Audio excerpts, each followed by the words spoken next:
Ya, Assalamualaikum warahmatullahi wabarakatuh. Perkenalkan, nama saya Samudra Hadi Pramastia, selaku mahasiswa Oceanografi 2016, ingin menyampaikan materi mengenai adveksi satu dimensi dan dua dimensi.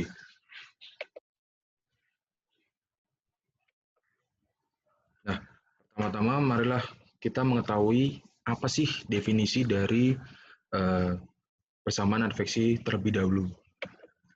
Nah, persamaan adveksi itu merupakan persamaan diferensial parsial yang memodelkan pergerakan suatu konsentrat dalam cairan yang mengalir dengan asumsi konsentrat tersebut tidak mengalami proses difusi di dalam cairan.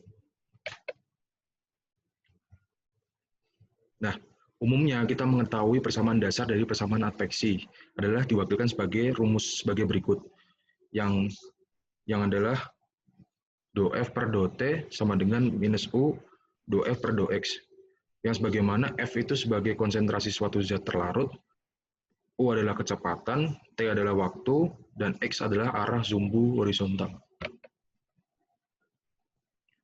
Nah, untuk diskritisasi numerik dalam persamaan adveksi dilakukan dengan menggunakan dua metode, yaitu adalah metode eksplisit yang terdiri dari metode eksplisit FTCS, metode eksplisit Leapfrog atau CTCS, dan metode eksplisit upstream. Nah, untuk metode implisit ini hanya ada metode implisit Crank-Nicolson.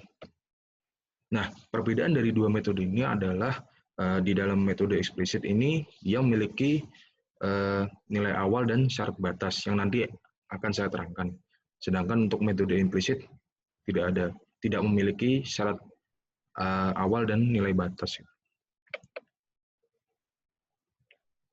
Nah, yang pertama adalah metode eksplisit FTCS.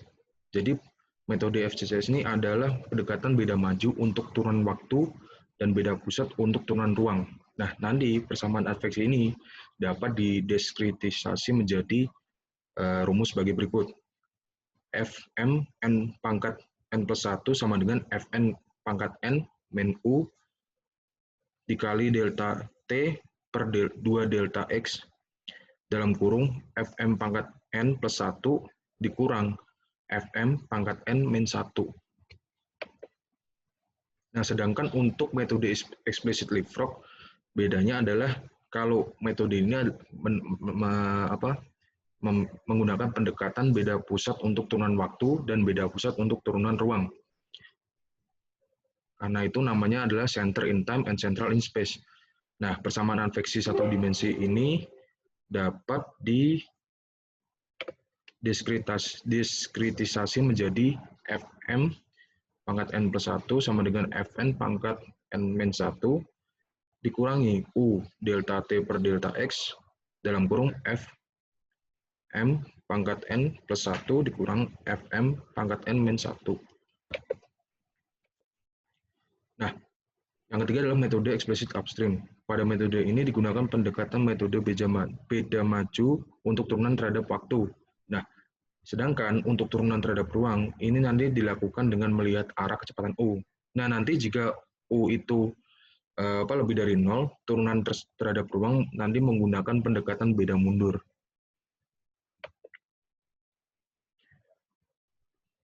Nah, jika U kurang dari 0, maka turunan terhadap ruang itu nanti menggunakan pendekatan beda mundur. Nah, ini adalah yang tadinya saya ingin jelaskan, yaitu adalah nilai awal dan syarat batas. Nah, jadi untuk nilai awal, dia biasanya konsentrasi polutan di suatu perairan dianggap belum ada. Nah, perairan tersebut dianggap bersih. Ketika ditulis secara matematis, dituliskan sebagai berikut. F sama dengan 0 pada T sama dengan 0.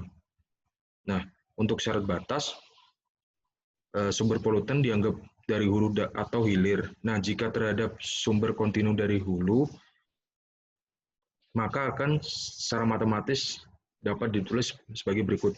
Fi pangkat n plus 1 sama dengan TKR, yang berarti konsentrasi sumber.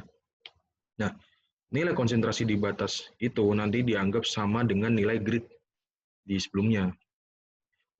Delta F per delta X sama dengan 0. Nah, nantinya bisa ditulis juga diskritasi syarat batasnya adalah F1 pangkat N plus 1 sama dengan F2 pangkat N plus 1. Dan nantinya F pangkat I max F max pangkat N plus 1 sama dengan F I max pangkat N plus 1 min 1.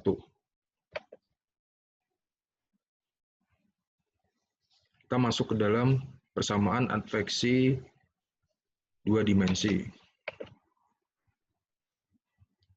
Nah, bedanya dari yang tadi adalah jika ini persamaan adveksi dua dimensi itu persamaan dasarnya adalah sebagai berikut, yaitu adalah do F per do T sama dengan minus U do F per do X min V do F per do X.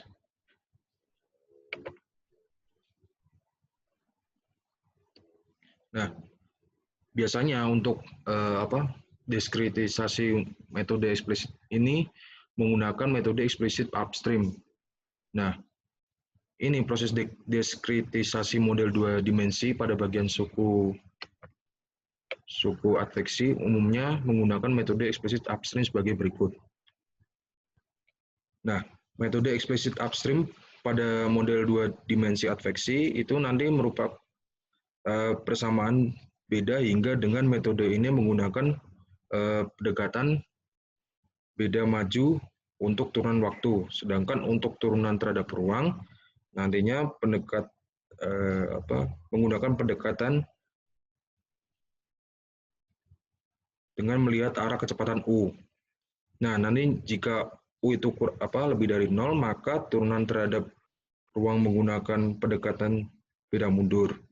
Nah, jika sebaliknya, jika U itu lebih kecil dari 0, maka digunakan pendekatan beda maju dan nanti persamaannya adalah sebagai berikut.